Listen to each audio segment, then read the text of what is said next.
Hello, I'm Dr. B.V. Rao of Usha Clinic and founder of the websites qmedicaldoubts.blogspot.in and drraghavamedicaldoubts.in.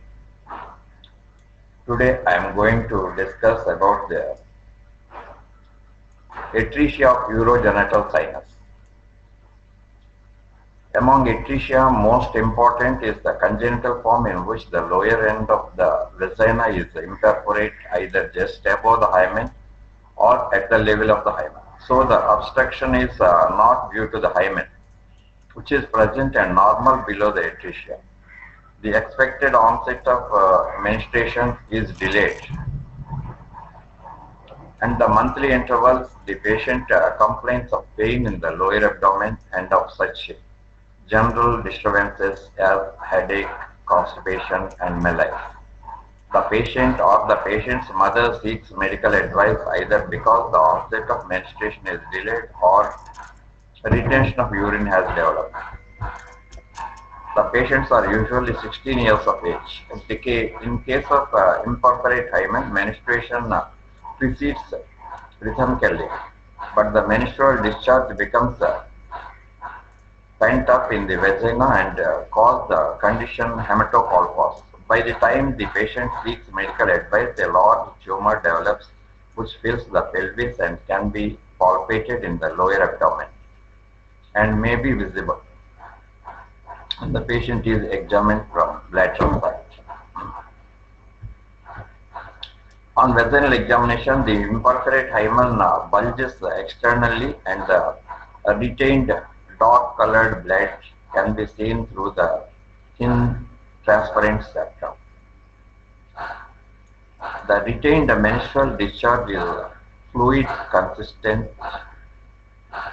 of mucus and altered blood and contains a high percentage of calcium. Hematometra.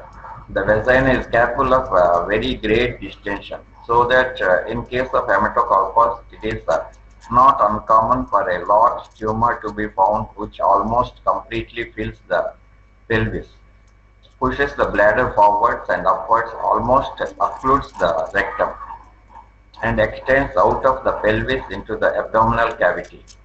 The amount of the contents may be 3 to 4 pints.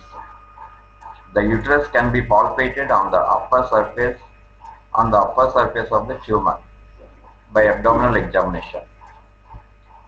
In late cases, hematocolpos, the pent-up menstrual discharge may distend the uterus and produces hematometra. Hematosalpinx.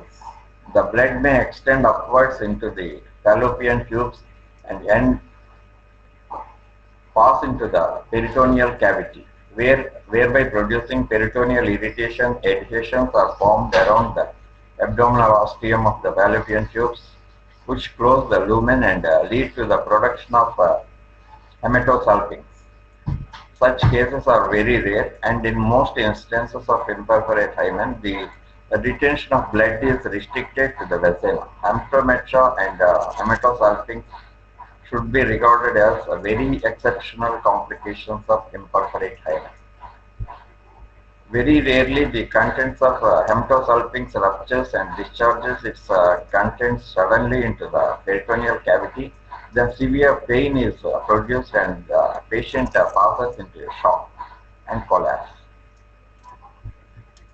The abdomen diagnosis. The abdomen should be examined carefully in the case of hematocolpos.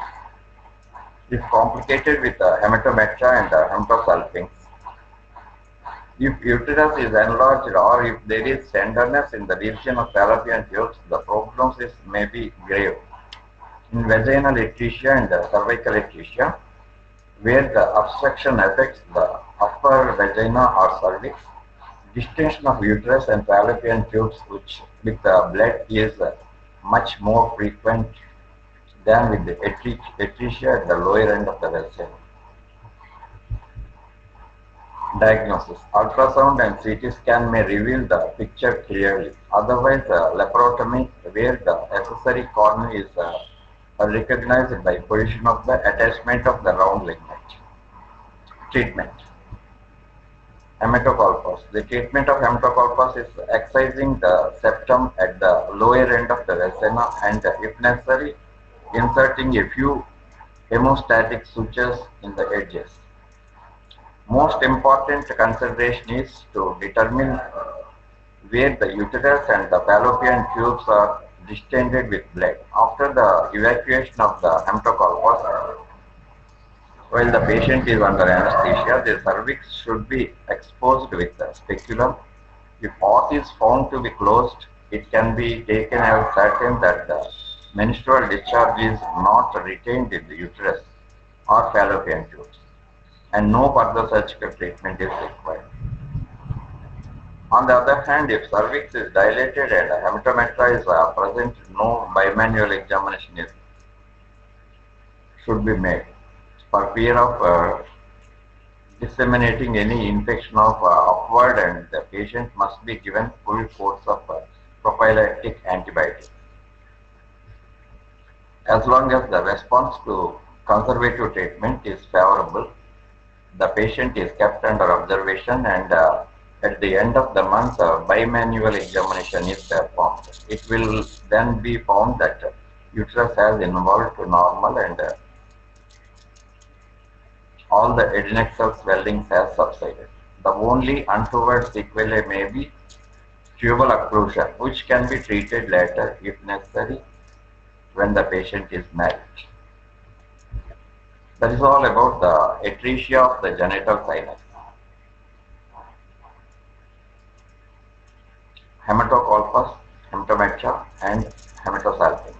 In the next video, I will describe about some other diseases. Thank you.